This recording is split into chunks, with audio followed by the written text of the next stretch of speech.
Hey everybody, I'm Charlie Craven, and today I'm going to tie for you a pattern I've had out for a long time called a jumbo juju. This is a chironomid for stillwater fishing, typically in the springtime. And I'm going to start with the hook I've got here is a Daiichi 1760, which is a 2 extra heavy hook. It's a little stouter than the Tiemco 2302. And I like this because a lot of times in the lakes the fish are bigger, and having a hook that will hold up to heavier tippet and bigger fish is always a plus. And what I've got on here is a 7/64 white brass or tungsten bead. You can use either depending on how heavy you want the fly to be. So I'll slide that bead up, and I'm going to take some 10,000 lead wire, and I'm going to make about 10 turns. And I'll break those ends off. And then I'll push that lead right up in the back of the bead and kind of center the bead on it. And then I'm going to come in with some white 70 denier UTC thread. Now 14-aught Vivus will work just perfectly here. I know UTC thread is hard to get these days, and you shouldn't have to go chase down thread. Thread's a pretty common thing. The Vivus thread is a perfectly fine substitute. But what I did there is I started the thread behind the lead and just built a thread dam, just tapering up to the diameter of the lead. Then I can trim my tag out. I'm going to wrap all the way back down to the bend to about even with the point on the barb. And then once I get there, I'm going to build just a little nub at the back end. It's not very big.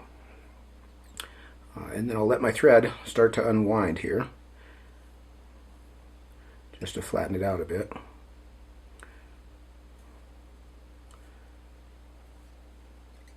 There we go. And I'll run it forward again, just up to the back of that thread dam. Now at this point, I'm going to tie a brown and orange jumbo juju for you here. So I'm going to take 3 strands of brown Superhair, set those aside. And I'm going to take 2 strands of orange. And you can do this in a variety of colors. You know, whatever your primary color is the 3 strands, and whatever your secondary color is your 2 strands. So I'm going to take these 2 orange to start with. It really doesn't matter which 2 you do first. But I'm going to take these 2 orange to start with, and I'm going to tie them in here just behind the thread dam, or just even with the thread dam. So I'll tie those in and let those kind of dangle back. And then I'll take my 3 strands of brown, and I'll tie them in separately, sort of above the orange. Now what I'm going to do, and I'll try to do it up close here on the screen, I'm going to pull one of them out, just to make things interesting. We'll tie that brown one back in again. There we go. So I'm going to get my 3 strands of brown, separate from my 2 strands of orange, and I'm going to hold them separated as I wrap back over them to the bend. And I'm just going to make a nice smooth even thread base here as I go. And that's just to keep the brown in one bundle and the orange in the other. And I'll wrap back over those all the way back to the base of that nub, and then again I'll flatten my thread there. And I'll come forward again, just creating a smooth white underbody. Again, with all the jujus, anything you're tying with Superhair, you want to use a white thread to tie it down so that the color of the Superhair shows through when we wrap it. So now I'm going to take all 5 strands here, and I'm going to bring them around the bend, and I'll come around the hook point and back again. And I want this first turn to be pretty straight up and down. And you may need to rock it back and forth a bit. And on this first turn you may even need to, actually that is going to show really well for you. See how we've got those sort of spread out? You can tuck those back in with your fingernail, or just maneuver them. Let's do it right. There we go. To get them to all lay flat. And you can see how I can kind of rock that as I go. There we go. To get those laying side by side with a wide brown band and a narrower orange band. And I'll wrap just short of the bead and tie all of those off. Several tight turns of thread and trim out the extra.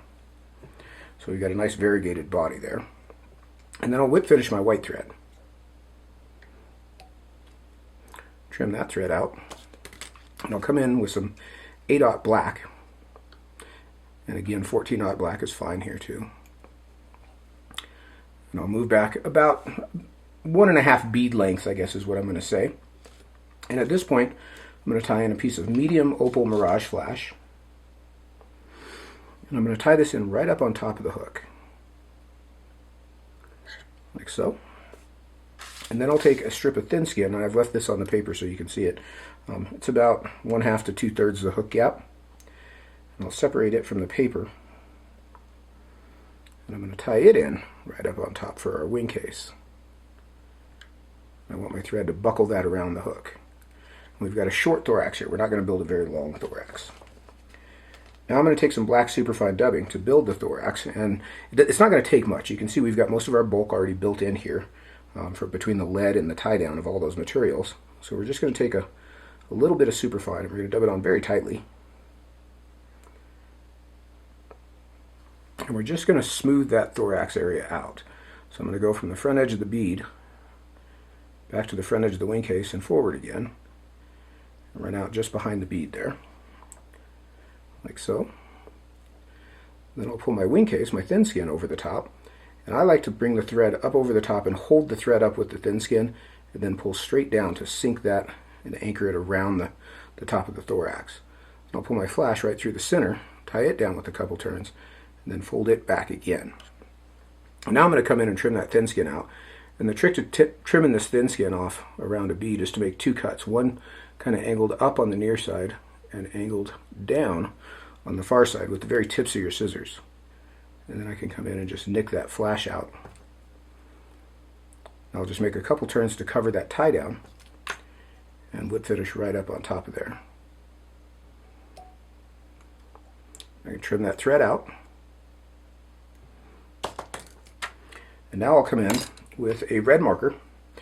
Any old red marker you've got is perfectly fine. Red Sharpie works fine here. And I'm going to color that little nub back at the butt end red. And then I'm going to come in with some medium viscosity Solarez, and I'm going to put a nice fat drop right on top of the wing case, like so. That was maybe a little enthusiastic, but I've got room for it. I'm going to use this, take that drop and smear it all the way down the top of the body, all the way back to that nub. And I want to be down to either side of the wing case, even back up onto the back edge of the bead. Just on the top surface of the fly. I've got a bit more than I want on there, so I can just pick up that extra and wipe that off. But I want that pronounced thorax. Smooth that coating out. And then I'll come in and cook him with my UV lamp. And to do that, I'm going to shine the lamp from 10 or 12 inches away, and I shine it on and off. Kind of rotate the fly as you go, rather than what we've all done for forever is just hold the light down right close to the fly. That cooks the UV too quickly. So we want to kind of flash it on and off like this, and that'll give us a much slower cure, but a much stronger cure. And it adheres a lot better. And there is our finished jumbo Juju. That is a big fat lake chironomid. Pretty good variegation on the body there. You can do black and white, brown and orange, olive and brown, olive, black and white is a good one. Any variety. Gray is a good one as well. I've tied them, gosh, I've got them in 100 different colors in my box, but kind of a fun little fly. Not hard to tie. Kind of a good precursor to the rest of the Juju series, just because it's a little bit bigger fly, makes it a little easier to see. But that's kind of a fun one, and that's a great springtime lake chironomid pattern. So my jumbo Juju. Thanks for watching. I'm Charlie Craven.